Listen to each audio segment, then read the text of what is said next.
সানা, Yemen. সানার আকাশে এখন যুদ্ধ বিমান নেই, বিস্ফোরণের শব্দ শোনা যাচ্ছে না, তবু বাতাসে যেন অদৃশ্য এক অশনি সংকেত ভাসছে। চারিদিকে চাপা উত্তেজনা।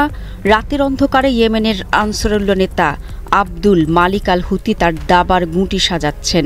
তিনি জানেন যে কোনো মুহূর্তে নতুন যুদ্ধ শুরু হতে পারে, তবে ইয়েমেনি যোদ্ধারা প্রস্তুত। তার চোখে ক্ষোভ, লক্ষ্য ডোনাল্ড ট্রাম্প। গাজা নিয়ে ট্রাম্পের নতুন পরিকল্পনা তাকে ক্ষুব্ধ করেছে, তাই ক্যামেরার সামনে এসে সরাসরি সাবধানবাণী উচ্চারণ করলেন। তুমি বোকার স্বর্গে বাস করো।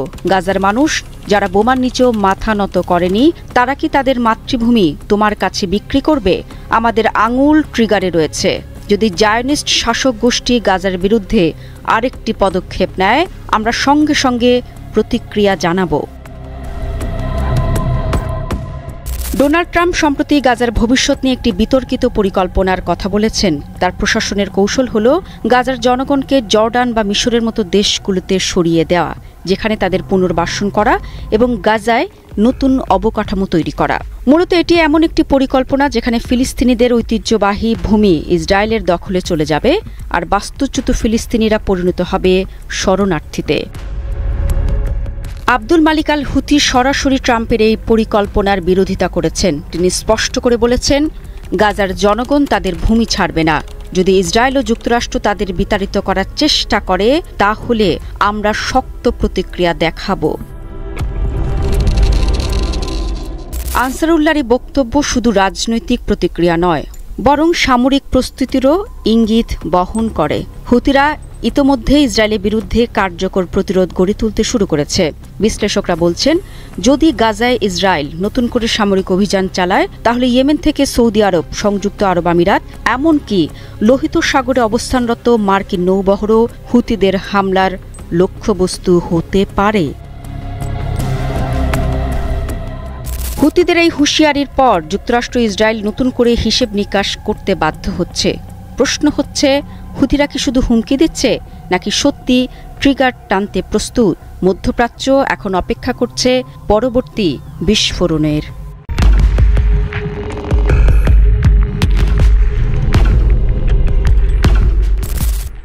ওয়াশিংটন। হোয়াইট হাউসের একটি গোপন কক্ষে ডোনাল্ড ট্রাম্প বসে আছেন। তার সামনে ছড়ানো মানচিত্র, ইসরায়েল, গাজা, পারস্য উপসাগর। টেবিলে কফির মগ, পাশে তার উপদেষ্টারা চুপচাপ। বাতাসে টান টান উত্তেজনা। ট্রাম্পের চোখে একটি দৃঢ় সংকল্প, ইসরায়েলের স্বার্থ রক্ষা করতে হবে। তার উপদেষ্টারা পরিকল্পনা সাজাচ্ছেন, ইসরায়েল আবারও ফিলিস্তিনে হামলা শুরু করবে, এবার আরও ভয়াবহভাবে। কিন্তু ইরানকে ঠেকাতে হবে। ইরান যেন লেবাননে হিজবুল্লাহ বা ইয়েমেনের হুতিদের সাহায্য করতে না পারে। পারস্য উপসাগরে যুদ্ধবিমান আর জাহাজ পাঠাতে হবে। ইরানকে হুমকির মুখে রাখতে হবে। এটি একটি মাস্টার ক্লাস কৌশল, ভয়ের পরিবেশ তৈরি করে ইরানকে চাপে রাখা, যাতে ইসরায়েলের পথে কোনো বাধা না আসে। বাইরে রাতের আকাশে একটি গর্জন, যেন এই পরিকল্পনারই প্রতিধ্বনি। ইসরায়েল ফিলিস্তিনে আবারও হামলা শুরু করেছে। এবারের পরিকল্পনা আরও ভয়ঙ্কর। গাজায় বোমা পড়বে, ধ্বংসস্তূপ বাড়বে, ফিলিস্তিনিদের বাস্তুহারা করার লক্ষ্য আরও তীব্র হবে। তেল আবিব থেকে এই পরিকল্পনা চলছে, গ্রেটার ইসরায়েলের স্বপ্নকে বাস্তবে রূপ দেওয়া। বিশেষজ্ঞরা বলছেন, ইসরায়েল এবার গাজাকে পুরোপুরি খালি করতে চায়। এটি তাদের দীর্ঘমেয়াদী কৌশলের অংশ। কিন্তু এই অভিযান সফল করতে ইরানকে ঠেকাতে হবে। ইরানের প্রভাব লেবাননে হিজবুল্লাহ আর ইয়েমেনে হুতিদের মাধ্যমে ছড়িয়ে আছে। তারা যদি ফিলিস্তিনের পক্ষে সক্রিয় হয়, ইসরায়েলের পরিকল্পনায় বড় বাধা তৈরি হবে। তাই ট্রাম্পের টেবিলে এই পরিকল্পনা, ইরানকে চাপে রাখা, যাতে তারা অন্যদিকে মন দিতে না পারে। ট্রাম্পের উপদেষ্টারা জানেন, ইরানকে সরাসরি আক্রমণ করা সম্ভব নয়। আমেরিকা এটি ভালোভাবে বোঝে। ইরানে হামলা মানে মধ্যপ্রাচ্যে তাদের অবস্থার ধ্বংস, প্রশান্ত মহাসাগরে ডিয়েগো গার্সিয়ার মতো ঘাঁটি হারানো, এমনকি বিশ্বব্যাপী বিপর্যয়। তাই তারা একটি ব্লাফ খেলছে। পারস্য উপসাগরে যুদ্ধ বিমান উঠছে, যুদ্ধ জাহাজ মোতায়েন হচ্ছে, সৈন্য সমাবেশ দেখানো হচ্ছে। এটি শুধু ভয়ের পরিবেশ তৈরি করার জন্য। বিশেষজ্ঞরা বলছেন এটি ট্রাম্প নেতানিয়াহুর মাস্টার ক্লাস স্ট্র্যাটেজি, ইরানকে ব্যস্ত রাখা যাতে তারা গাজার দিকে মন না দিতে পারে। আমেরিকা জানে সরাসরি যুদ্ধে গেলে তাদের স্বার্থ ধ্বংস হবে, তাই এই হুমকি ধামকি একটি পরিকল্পিত নাটক, বিশ্বকে বোকা বানানোর খেলা। মধ্যপ্রাচ্য বিশেষজ্ঞদের বিশ্লেষণ, ইরানকে চাপে রাখার এই খেলা চলবে যতদিন গাজায় ফিলিস্তিনিরা থাকবে। গাজা খালি হলেই আমেরিকা চুপচাপ সরে যাবে। এটি একটি সময়ের খেলা। ইসরায়েল গাজায় তার লক্ষ্য পূরণ করবে, আর আমেরিকা ইরানকে ভয় দেখিয়ে পথ পরিষ্কার রাখবে। এই পরিস্থিতিতে আরব দেশগুলো কি করছে? মিশর, জর্ডান, সৌদি আরব কেউই ফিলিস্তিনের পাশে দাঁড়ায়নি, একটি বোমা ফেলেনি, একটি সৈন্য পাঠায়নি। কেন? কারণ তাদের ক্ষমতা সীমিত, তাদের অস্ত্র আমেরিকার কাছ থেকে কেনা। যুদ্ধে গেলে সাপ্লাই বন্ধ হবে, অর্থনীতি ভেঙে পড়বে। বিশেষজ্ঞরা বলছেন মিশর সীমান্ত খুলে ফিলিস্তিনিদের আশ্রয় দিতে পারত, কিন্তু আমেরিকার চাপে তারা চুপ। সৌদি আর জর্ডানেরও সামরিক শক্তি নেই, তাদের রাজতন্ত্র, অর্থনীতি সব আমেরিকার হাতে, তাই তারা নিজেদের স্বার্থ বাঁচিয়ে নীরব। অন্য ক্ষেত্রে তুরস্কের নাম উঠছে, কিন্তু তাদেরও পূর্ণ শক্তি নেই, তেল নেই, অর্থনীতি ব্যবসার উপর নির্ভর। যুদ্ধে গেলে তারা টিকতে পারবে না। ইরান এই পরিস্থিতিতে একমাত্র শক্তি, তাদের অস্ত্র নিজেদের তৈরি, প্রযুক্তি আছে, তারা আমেরিকা বা ইসরায়েলের উপর নির্ভর করে না। কিন্তু আরব দেশগুলো ইরানের সঙ্গে নেই, আকীদাগত পার্থক্য তাদের আলাদা করে রেখেছে। ঢাকা বিশ্ববিদ্যালয়ের অধ্যাপক আখতারুজ্জামান মনে করেন ইরান মুসলিম বিশ্বের একমাত্র দেশ যারা নিজের শক্তিতে লড়তে পারে, কিন্তু ঐক্যের অভাবে তাদের শক্তি কাজে লাগছে না। গাজায় এখন ধ্বংস, আরব দেশগুলো চুপ, আমেরিকা ইরানকে চাপে রেখেছে, ইসরায়েল জিতছে, ফিলিস্তিনিরা একা। কিন্তু এই খেলা কতদিন? ইরান কি এতদিন জেগে উঠবে? আরব বিশ্ব কি ঐক্যবদ্ধ হবে? ওয়াশিংটনে সেই রাতে ট্রাম্প মানচিত্র বন্ধ করলেন, তার উপদেষ্টারা চলে গেল, কক্ষে নিস্তব্ধতা। বাইরে একটি যুদ্ধ বিমানের গর্জন। এটি কি ইরানের প্রতিশোধের আভাস, নাকি গাজার শেষ কান্না? ট্রাম্প জানালার দিকে তাকালেন, তার চোখে একটি হাসি। তার ব্লাফ কাজ করছে, নেতানিয়াহুর পথ পরিষ্কার।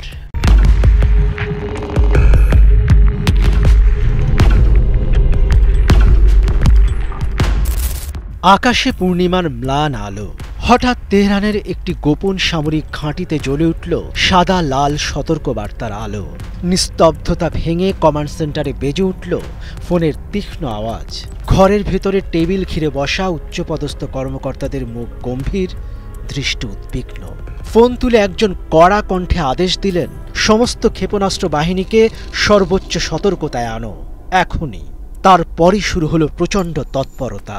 সৈন্যদের ছোটাছুটি, সরঞ্জাম সজ্জিত করার ধাতব শব্দ, কম্পিউটারের স্ক্রিনে লাল রঙের অ্যালার্ম। পুরো ঘাঁটিতে যেন ঝড় বয়ে গেল।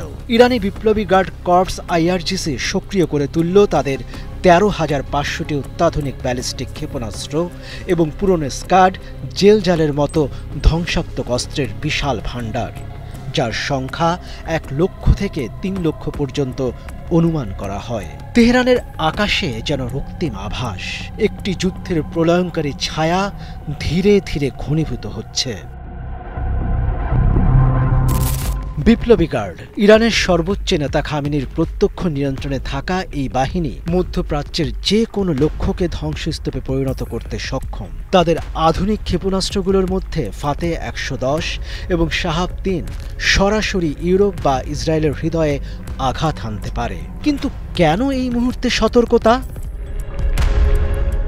আমেরিকার প্রেসিডেন্ট ডোনাল্ড ট্রাম্প ইরানকে ক্রমাগত হুমকি দিচ্ছেন, ইয়েমেনের হুথিদের উপর একের পর এক হামলার নির্দেশ দিচ্ছেন। ট্রাম্প বলেছেন, হুথিদের বেরোনো বুলেটকে ইরানের বুলেট হিসেবেই আমি দেখব। এছাড়া গত কয়েক সপ্তাহে ইরান ইসরায়েলের উত্তেজনা চরমে। নেতানিয়াহু ইরানের পারমাণবিক প্রকল্পকে অস্তিত্বের হুমকি বলে ঘোষণা দিয়েছেন। গোপন এক হামলায় ইরানের পারমাণবিক স্থাপনায় ক্ষতির খবরও মিডিয়ায় ছড়িয়েছে, যদিও তেল আবিব তা অস্বীকার করে।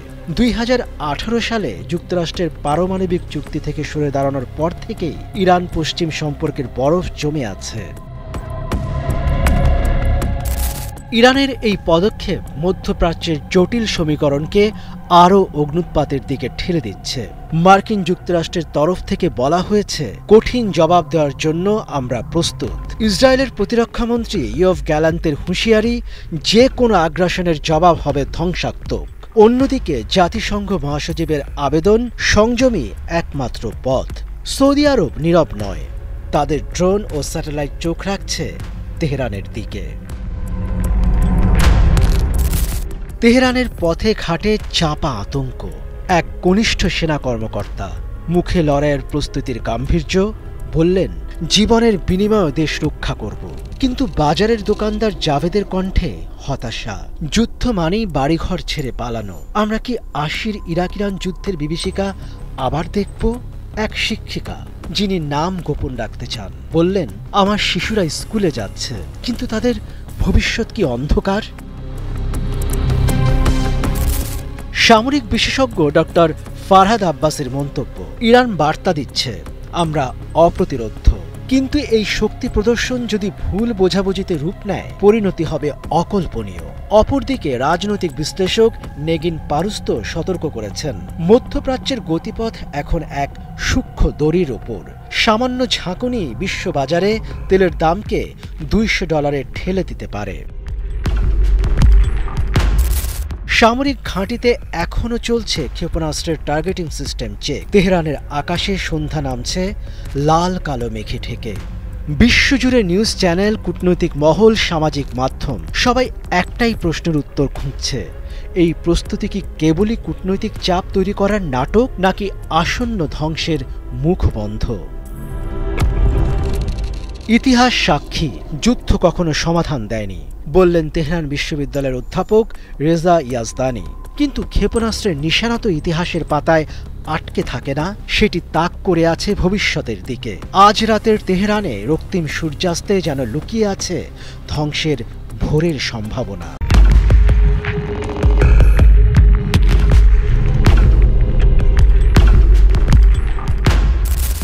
তেহরানের রাত, আকাশে চাঁদ নেই, শুধু কিছু ছড়িয়ে থাকা তারার আলো। শহর নিস্তব্ধ, কিন্তু একটা চাপা উত্তেজনা যেন বাতাসে মিশে আছে। প্রেসিডেন্সিয়াল কমপ্লেক্স থেকে একটু দূরে ইমাম খোমেনি স্কয়ারের পাশের এক পুরনো ভবনের জানালায় হালকা আলো জ্বলছে। গভীর রাতেও সেখানে আলো কেন? ভেতরে আয়াতুল্লাহ আলী খামেনি বসে আছেন। তার সামনে ছড়ানো কিছু কাগজ, একটি এনক্রিপ্টেড ফোন আর বড় একটি ডিজিটাল স্ক্রিন, যেখানে ইরানের বিভিন্ন অপারেশনের লাইভ আপডেট ভেসে উঠছে। গভীর মনোযোগে তিনি তথ্যগুলি পর্যবেক্ষণ করছেন। পাশে দাঁড়িয়ে আছেন তার ঘনিষ্ঠ উপদেষ্টা, যিনি আসলে ছায়ার মতো থেকে গোয়েন্দা বাহিনীর কার্যক্রম পরিচালনা করেন। একজন কর্মকর্তা ধীরে ধীরে ঘরে ঢুকলেন। কয়েক মুহূর্ত চুপ থেকে মাথা নিচু করে বললেন, অপারেশন সফল হয়েছে। লক্ষ্যবস্তু এখন আর আমাদের জন্য হুমকি নয়।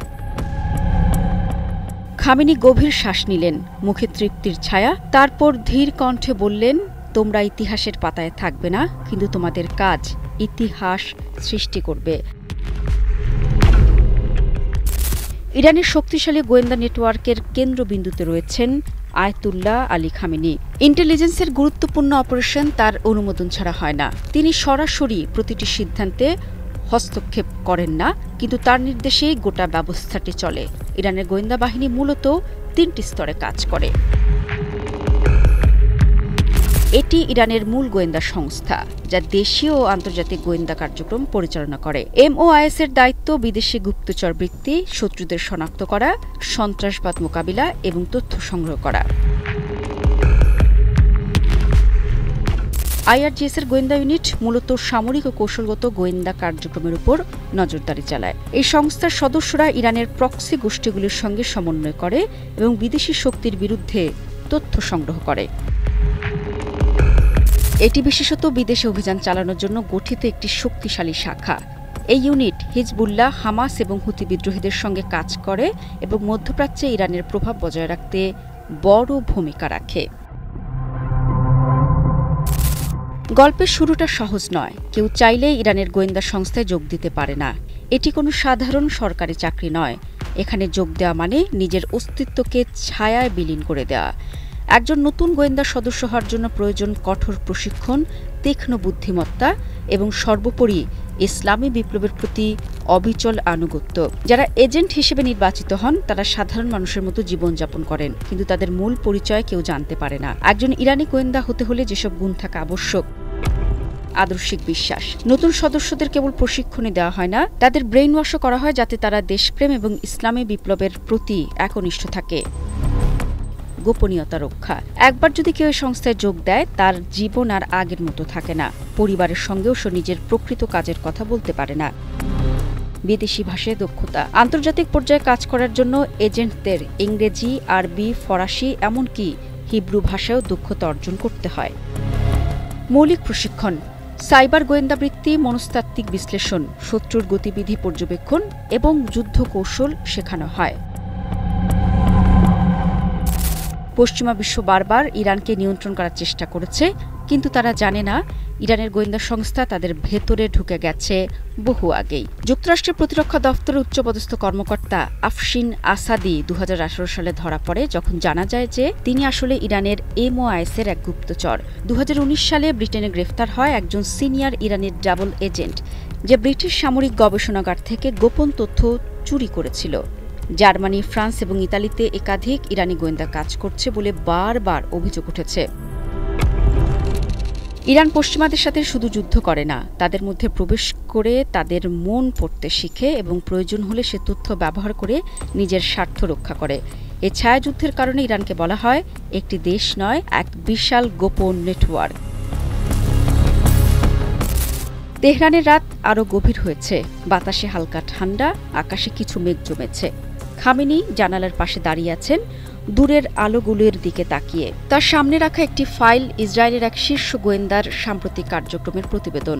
তিনি চোখ বন্ধ করলেন, কয়েক মুহূর্ত নীরব রইলেন। তারপর ধীর কণ্ঠে বললেন, শত্রু জানুক বা না জানুক, আমরা সব জানি। যখন সময় আসবে আমরা ঠিকই জবাব দেব। তার এ বাক্য যেন বাতাসে মিশে গিয়ে অদৃশ্য কোনো সংকেত পাঠালো। হয়তো এই মুহূর্তে কোথাও কোনো এজেন্ট শত্রুর উপর নজর রাখছে, কোনো গুপ্ত অভিযান শুরু হতে চলেছে। শহর নিস্তব্ধ, বাতাসে চাপা উত্তেজনা। কোথাও হয়তো এক নতুন যুদ্ধের পরিকল্পনা আঁকা হচ্ছে, কোথাও হয়তো এক ছায়া শত্রুর দিকে এগিয়ে যাচ্ছে। ছায়ার নিচে লুকিয়ে থাকে সত্যিকারের ক্ষমতা, আর ইরানের গোয়েন্দারা সেই ছায়ার রাজা।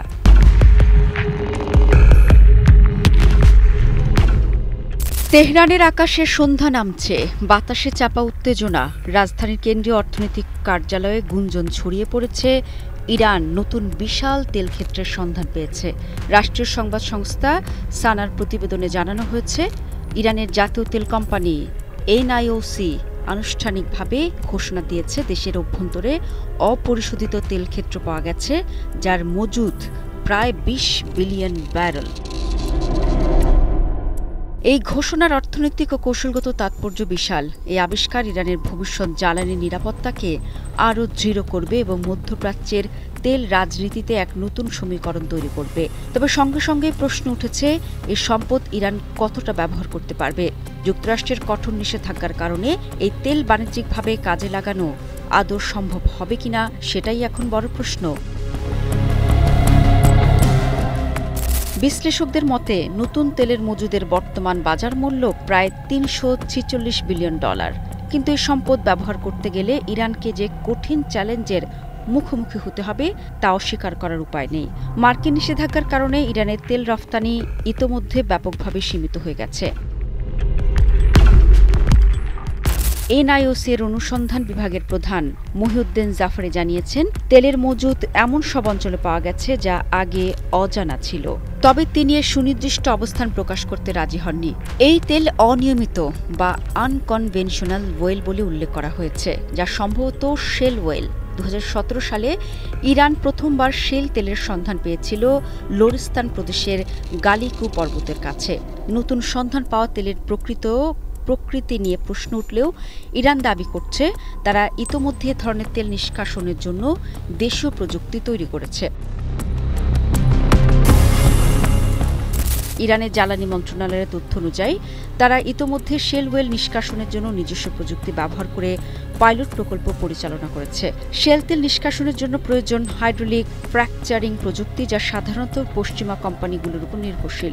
কিন্তু ইরান বলছে তারা দেশীয় পদ্ধতি তৈরি করেছে যা তাদের তেল উৎপাদন সক্ষমতা বাড়াবে। নতুন এই প্রযুক্তি পরীক্ষামূলকভাবে সফল হলে নিষেধাজ্ঞা উপেক্ষা করেও ইরান তার জ্বালানি উৎপাদন বহুগুণ বাড়াতে পারবে। ইরানের আবিষ্কৃত এই নতুন তেলক্ষেত্র শুধু দেশীয় চাহিদা পূরণে নয়, বরং ভবিষ্যতে চীন, ভারত ও রাশিয়ার মতো দেশগুলোর কাছে রপ্তানি করার সুযোগ এনে দিতে পারে। বিশ্লেষকরা বলছেন, নতুন এই তেলক্ষেত্র যুক্তরাষ্ট্রের জন্য আরেকটি ভূ-রাজনৈতিক জটিলতা তৈরি করবে। ইরানের সামনে এখন দুটি বড় চ্যালেঞ্জ।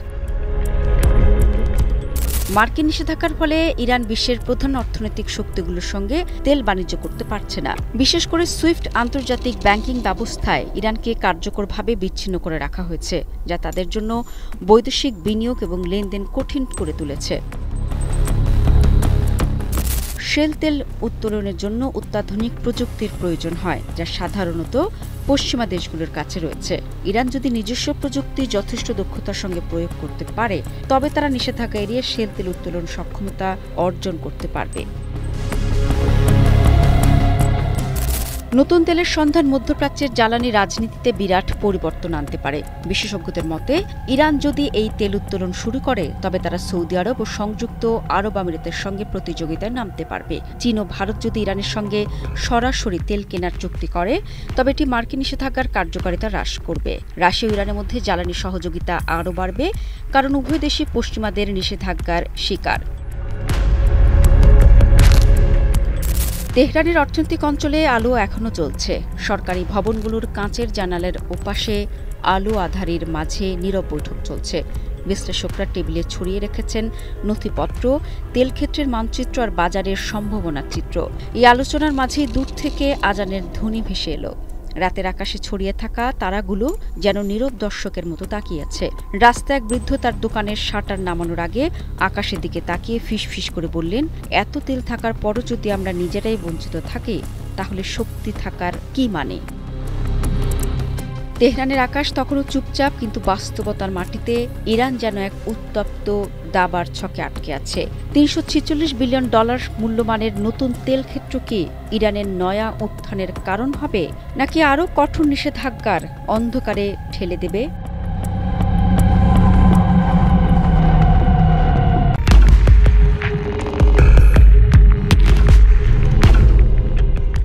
তেহরানের আকাশে তখন সন্ধ্যা নেমেছে। হালকা বাতাসে শহরের অলি গলিতে ছড়িয়ে পড়ছে রাতের শীতলতা। কিন্তু ইরানের সর্বোচ্চ নেতা আয়াতুল্লাহ আলী খামেনির সভাকক্ষে পরিবেশ তখন উত্তপ্ত। বিশ্বের সবচেয়ে ক্ষমতাধর রাষ্ট্রের প্রেসিডেন্ট ডোনাল্ড ট্রাম্পের হুমকি ও আলোচনার প্রস্তাব এক নিমিষেই উড়িয়ে দিলেন।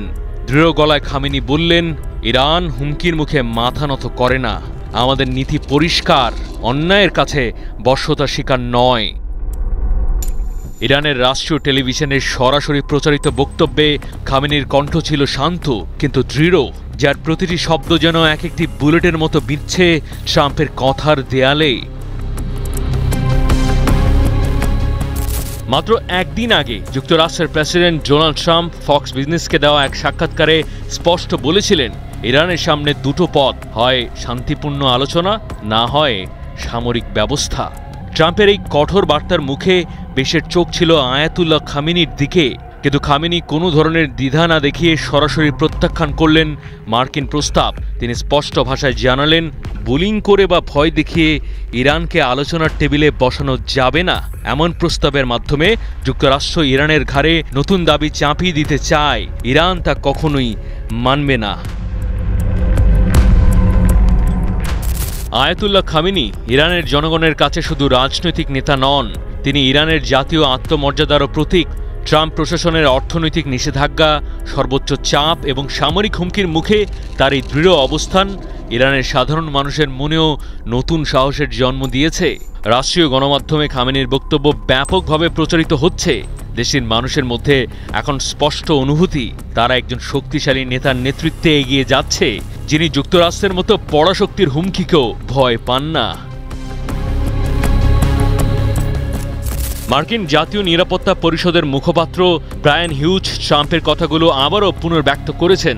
ইরানের সামনে শান্তিপূর্ণ সমঝোতার বিকল্প সামরিক ব্যবস্থা। কিন্তু আয়াতুল্লাহ খামেনি দৃঢ়ভাবে ঘোষণা দিয়েছেন, যুক্তরাষ্ট্র যাই করুক, আমরা আমাদের প্রতিরক্ষা ব্যবস্থা, ক্ষেপণাস্ত্রের সক্ষমতা ও আন্তর্জাতিক অবস্থানের বিষয়ে কোনো আপোষ করব না। বিশেষজ্ঞরা বলছেন, খামেনি মূলত ইরানের জনগণকে এই বার্তাই দিতে চাচ্ছেন, দেশের নিরাপত্তা ও মর্যাদার প্রশ্নে তার অবস্থান শতভাগ পরিষ্কার। পশ্চিমা চাপের মুখে যে কোনো ধরনের আপোষকেই তিনি অগ্রহণযোগ্য মনে করেন। ইরানের পারমাণবিক কর্মসূচি নিয়ে পশ্চিমা বিশ্ব যখন উদ্বিগ্ন, খামেনি তখন আবারও স্পষ্টভাবে বললেন, ইরানের পারমাণবিক কর্মসূচি সম্পূর্ণ শান্তিপূর্ণ উদ্দেশ্যে পরিচালিত হচ্ছে। পশ্চিমাদের দাবির মুখে আমরা আত্মসমর্পণ করব না। জাতিসংঘের পারমাণবিক সংস্থা IAEA এর উদ্বেগ থাকা সত্ত্বেও খামেনি নিজেদের নীতিতে অনড় রয়েছেন। তার মতে, ইরান কখনোই পরাশক্তির চাপের মুখে তাদের জাতীয় স্বার্থ ও আত্মমর্যাদাকে বিসর্জন দেবে না। তেহরানের রাত আরো গভীর হয়েছে। শহরের বাতাসে ছড়িয়ে পড়েছে আয়াতুল্লাহ খামেনির বক্তব্যের প্রত্যেকটা শব্দ। সাধারণ ইরানিরা আজ নিজেদের আরো দৃঢ় ও সাহসী মনে করছে। আয়াতুল্লাহ খামেনির শক্তিশালী কণ্ঠস্বর তাদের মনে আশ্বাস জুগিয়েছে, পশ্চিমের হুমকি যত প্রবলই হোক, ইরান তার নিজস্ব পথে অটুট থাকবে। একটি জানলার পাশে দাঁড়িয়ে একজন প্রবীণ ইরানি নাগরিক আকাশের দিকে তাকিয়ে ফিসফিস করলেন, এই মানুষটি আমাদের সাহসের উৎস। যতদিন তিনি আছেন, ইরান মাথা নত করবে না। বাইরে তেহরানের আকাশে তখন তারার আলো আরো স্পষ্ট হয়ে উঠছে। আয়াতুল্লাহ খামেনির এই সন্ধ্যার বার্তাই হয়তো ভবিষ্যৎ ইরানের পথ নির্দেশ করবে।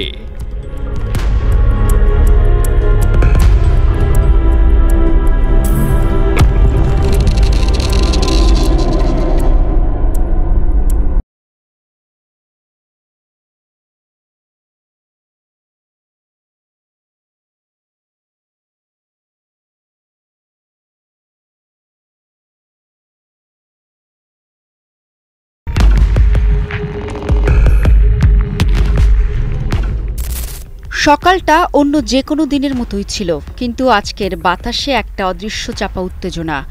তেহরানের আকাশ ঝলমলে, কিন্তু শহরের রাজপথে একটা নীরবতা খেলা করছে। চারদিকে যেন কেউ একটা শ্বাস চেপে রেখেছে। বিপ্লবী গার্ড বাহিনীর সদর দফতরে ব্যস্ততা চলছে, কিন্তু এই ব্যস্ততা অস্থিরতার নয়, এটা প্রস্তুতির এক অদৃশ্য যুদ্ধের জন্য মানসিক দৃঢ়তার পরীক্ষা। আয়াতুল্লাহ আলী খামেনি ধীর পায়ে জানালার সামনে এসে দাঁড়ালেন। জানালার কাছে সূর্যের আলো প্রতিফলিত হচ্ছে, আর তার চোখে অদ্ভুত এক স্থিরতা। বাইরে বিশাল শহর, যার প্রতিটি ইট, প্রতিটি দেয়াল যেন ইতিহাসের সাক্ষী। পাশের দেয়ালে টাঙানো আছে 1980 সালের ইরাক ইরান যুদ্ধের ছবি। সেই যুদ্ধের সময় তিনি যেমন অবিচল ছিলেন, আজও ঠিক তেমনই। একজন কমান্ডার সামনে এসে দাঁড়ালেন, কড়া সালাম দিলেন, গভীর কণ্ঠে বললেন, আপনার নির্দেশের অপেক্ষায় আছি সৈয়দ। খামেনি ধীরে ধীরে তার দিকে তাকালেন। তার গলায় কোনো উচ্চস্বরে হুঙ্কার নেই, কিন্তু তার কণ্ঠস্বরে বজ্রের শক্তি। ইরান কোনো আগ্রাসী শক্তির কাছে মাথা নত করবে না। আমরা ইতিহাস দেখেছি, আমরা ইতিহাস করব। ইরান কেবল একটি ভূখণ্ড নয়, এটা একটি চেতনা, এটা একটি প্রতিরোধের প্রতীক। ইরানের ভৌগোলিক কাঠামো একে প্রাকৃতিক প্রতিরক্ষার এক দুর্ভেদ্য দুর্গে পরিণত করেছে। দেশটির চারপাশে পর্বতমালা, মরুভূমি এবং সমুদ্র সীমায় বেষ্টিত, যা যে কোনো আক্রমণকারী বাহিনীর জন্য মারাত্মক চ্যালেঞ্জ হয়ে দাঁড়ায়। ইরানের পশ্চিমে জাগ্রোস পর্বতমালা, যার দৈর্ঘ্য প্রায় 1600 কিলোমিটার এবং উচ্চতা 14,000 ফুটেরও বেশি। এই পাহাড়ি অঞ্চল শত্রুপক্ষের জন্য একটি দুর্ভেদ্য প্রতিরক্ষা প্রাচীর হিসেবে কাজ করে। 1980 সালে ইরাক যখন ইরান আক্রমণ করেছিল, তখন ইরাকি বাহিনী 2 বছর ধরে চেষ্টা করেও এই পাহাড় অতিক্রম করতে পারেনি। আধুনিক সময়ে এই ভূপ্রকৃতি যে কোনো সামরিক অভিযানের জন্য এক ভয়ঙ্কর বাধা। ইরানের পূর্ব দক্ষিণ পূর্ব অঞ্চলে রয়েছে দাশেত এ কাবির ও দাশেত এ লুত মরুভূমি, যেগুলো বিশ্বের অন্যতম রুক্ষ প্রাণহীন অঞ্চল। এখানে গ্রীষ্মকালে তাপমাত্রা 70 ডিগ্রি সেলসিয়াসের বেশি হতে পারে, যা যে কোনো সেনাবাহিনীর জন্য দুঃস্বপ্নের মতো। ইতিহাস বলে, যারা এই মরুভূমির ভেতরে প্রবেশ করেছে তারা প্রায় জীবিত ফিরে আসতে পারেনি। উত্তরে ইরান সংলগ্ন কাস্পিয়ান সাগর, যা এক প্রকার প্রাকৃতিক প্রতিরক্ষা দেয়াল। দক্ষিণে রয়েছে পারস্য উপসাগর এবং হরমুজ প্রণালী, যা বিশ্বব্যাপী তেল পরিবহনের জন্য কৌশলগতভাবে অত্যন্ত গুরুত্বপূর্ণ। বিশ্বের মোট ব্যবহৃত জ্বালানি তেলের 25% এই প্রণালী দিয়ে পরিবাহিত হয়। ইরান চাইলে মুহূর্তের মধ্যে এটি বন্ধ করে দিতে পারে, যা বৈশ্বিক অর্থনীতিকে অচল করে দিতে যথেষ্ট। ফলে ইরানের বিরুদ্ধে সামরিক অভিযান চালানো মানে বিশ্বব্যাপী জ্বালানি সংকট তৈরি করা। এই ভূপ্রকৃতি কেবল প্রতিরক্ষার জন্য সহায়ক নয়, বরং এটি শত্রুপক্ষের জন্য লজিস্টিক্যাল চ্যালেঞ্জও তৈরি করে। আধুনিক যুদ্ধেও সরবরাহ লাইন অত্যন্ত গুরুত্বপূর্ণ। যদি ইরানের পাহাড়ি বা মরুভূমি অঞ্চলে কোনো বাহিনী প্রবেশ করে, তাহলে তারা দীর্ঘস্থায়ী লড়াই চালানোর জন্য প্রয়োজনীয় রসদ পাবে না, যা শত্রুকে দুর্বল করে ফেলবে। এ কারণেই ইতিহাসে কখনো ইরানকে বাইরে থেকে এসে কেউ সহজে দখল করতে পারেনি। আলেকজান্ডার দ্য গ্রেট থেকে শুরু করে মঙ্গল বাহিনী ইরান দখলের চেষ্টা অনেকেই করেছে, কিন্তু সবাইকেই ইরানের কঠোর প্রতিরোধের মুখে পরাজিত হতে হয়েছে। ইরানের অন্যতম প্রধান অস্ত্র হচ্ছে ব্যালিস্টিক মিসাইল বাহিনী। দেশটির কাছে প্রায় 3000 ব্যালিস্টিক মিসাইল রয়েছে, যার মধ্যে কিছু মিসাইল পাল্লা 2000 কিলোমিটারের বেশি। এর মধ্যে সবচেয়ে ভয়ঙ্কর হচ্ছে ফাতাহ 1 হাইপারসোনিক মিসাইল, যা মাত্র 336 সেকেন্ডের 870 মাইল দূরের লক্ষ্যবস্তুতে আঘাত হানতে পারে। ইরানের এই ব্যালিস্টিক মিসাইলগুলো এতটাই উন্নত যে অনেক সামরিক বিশ্লেষক মনে করেন ইরান খুব সহজে ইসরায়েল উপসাগরীয় অঞ্চলের মার্কিন ঘাঁটি, এমনকি ইউরোপের কিছু অঞ্চলে হামলা চালাতে সক্ষম। এছাড়া ইরানের ড্রোন প্রযুক্তি বর্তমানে বিশ্বে অন্যতম সেরা। ইরান বিশ্বের অন্যতম উন্নত কামিকাজের ড্রোন ও গাইডেড ড্রোন তৈরি করছে। ইউক্রেন যুদ্ধের সময় রাশিয়া ইরানের ড্রোন ব্যবহার করে ব্যাপক সফলতা পেয়েছে। শুধু তাই নয়, হুতি বিদ্রোহীরাও এর ড্রোন ব্যবহার করেই মার্কিন যুদ্ধজাহাজ ধ্বংস করেছে। ইরানের প্রতিরক্ষা ব্যবস্থার সবচেয়ে গুরুত্বপূর্ণ দিক হল আন্ডারগ্রাউন্ড সামরিক ঘাঁটি। ইরান তার মিসাইল, ড্রোন এবং বিমান ঘাঁটিগুলো এমন গভীরভাবে মাটির নিচে স্থাপন করেছে যে সেগুলোতে আঘাত হানা প্রায় অসম্ভব। এই ড্রোনগুলো এতটাই কার্যকর যে যুক্তরাষ্ট্র ও ইসরায়েল ইরানের ড্রোন উৎপাদন বন্ধ করতে বারবার হামলা চালানোর পরিকল্পনা করছে। ইরান সরাসরি যুদ্ধে যাওয়ার পরিবর্তে প্রক্সি যুদ্ধ কৌশল ব্যবহার করে থাকে। এই কৌশলে তারা মধ্যপ্রাচ্যের বিভিন্ন অঞ্চলে তাদের সমর্থিত গোষ্ঠীগুলোর মাধ্যমে যুদ্ধ চালিয়ে থাকে। লেবাননের হিজবুল্লাহ এটি একমাত্র আরব মিলিশিয়া যারা ইসরায়েলের বিরুদ্ধে সফলভাবে যুদ্ধ করেছে। হিজবুল্লাহর কাছে 40,000 থেকে 1,20,000 রকেট ও মিসাইল রয়েছে, যা ইসরায়েলের জন্য সরাসরি হুমকি।